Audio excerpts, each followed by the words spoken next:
नमो शाक्यमुनि बुद्धाय। भगवान बुद्ध और उनका धम्म। द्वितीय कांड, भाग छठा। निम्न स्तर के लोगों की धम्म दीक्षा। वीडियो क्रमांक 4। आइए इस वीडियो में देखते हैं सुमंगल तथा अन्य नीच जाति वालों की धम्म दीक्षा।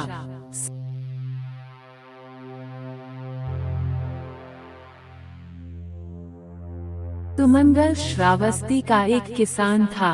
वह दराती, हल और कुदाली से खेत में काम करके ही अपनी जीविका कमाता था। छन कपिलवस्तु का ही एक आदिवासी था और शुद्धोदन के ही घर का एक दास था। धनिया राजगृह का रहने वाला था। वो एक कुम्हार था। कप्पर क्रूर श्रावस्ती में ही रहता था। बदन पर चिथड़े, हाथ में खपर लिए भीख मांगते फिरना ही उसकी जीविका का एकमात्र साधन था।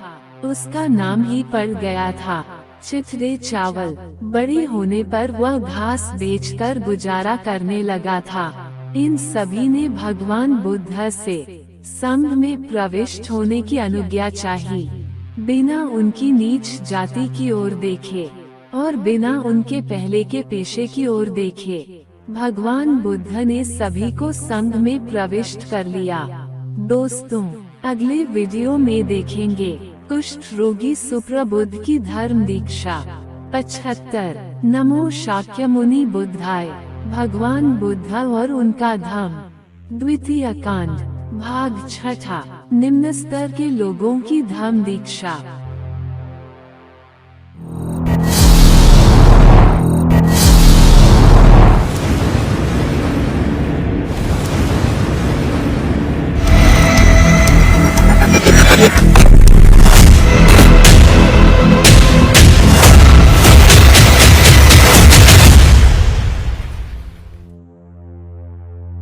वीडियो क्रमांक 5। आइए इस वीडियो में देखते हैं कुष्ठ रोगी सुप्रबुद्ध की धर्म दीक्षा। एक समय भगवान बुद्ध राजगृह के वेठोवन में विराजमान थे, जहां गिलहरियों को दाना चुगाया जाता था। उस समय राजगृह में सुप्रबुद्ध नामक एक कोढ़ी आदमी रहता था। वह अत्यंत अभागा था, अत्यंत दरिद्री था और अत्यंत दुखी था। और ऐसा हुआ कि उस समय तथागत बड़े भारी जन समूह से घिरे हुए धर्मोपदेश दे रहे थे।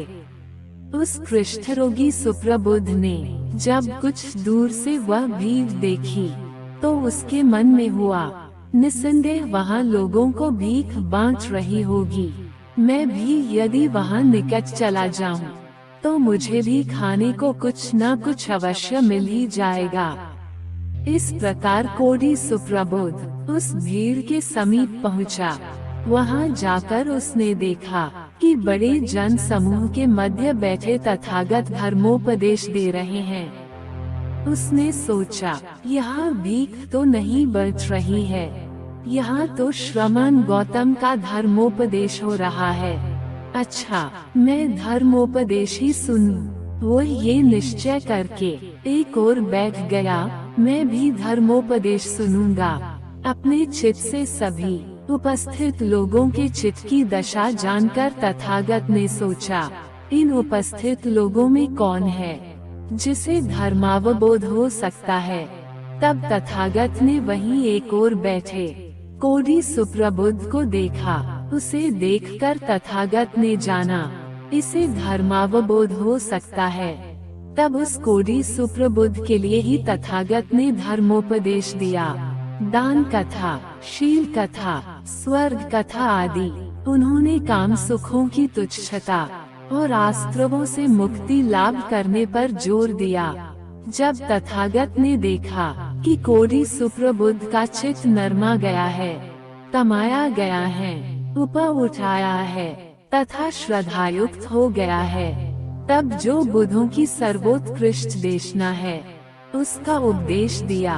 दुख का समुदाय, दुख का निरोध तथा दुख निरोध की ओर ले जाने वाला मार्ग। जिस प्रकार एक स्वच्छ कपड़ा रंग को अच्छी तरह ग्रहण कर लेता है, उसी प्रकार उसी स्थान पर बैठे बैठे कोडी सुप्रबुद्ध को विमल प्रज्ञा प्राप्त हुई। जो कुछ भी समुदय धाम है वह सब निरोध धाम है। और कोडी सुप्रबुद्ध को सत्य के दर्शन हो गए। वह सत्य को प्राप्त हो गया। वह सत्य में निमग्न हो गया। वह संदेह के उस पार चला गया।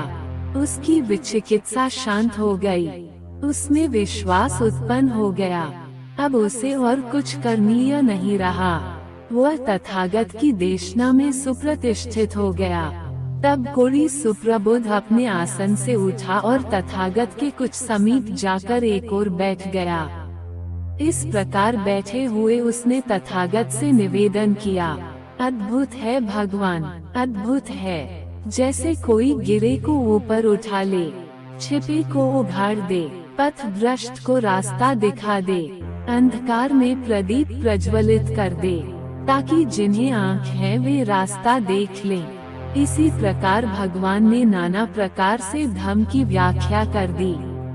मैं बुद्ध, धम्म और संघ की शरण ग्रहण करता हूँ।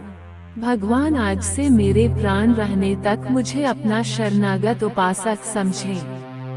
तब तथागत की वाणी द्वारा चेतनता और प्रसन्नता को प्राप्त हुआ कोडी सुप्रबुद्ध अपने स्थान से उठा और भगवान को अभिवादन कर वहां से विदा हुआ। दुर्भाग्यवश एक दुर्घटना हो गई। एक तरुण बछड़े ने रास्ते में उस कोडी सुप्रबुद्ध को सींग खोदकर जान से मार डाला।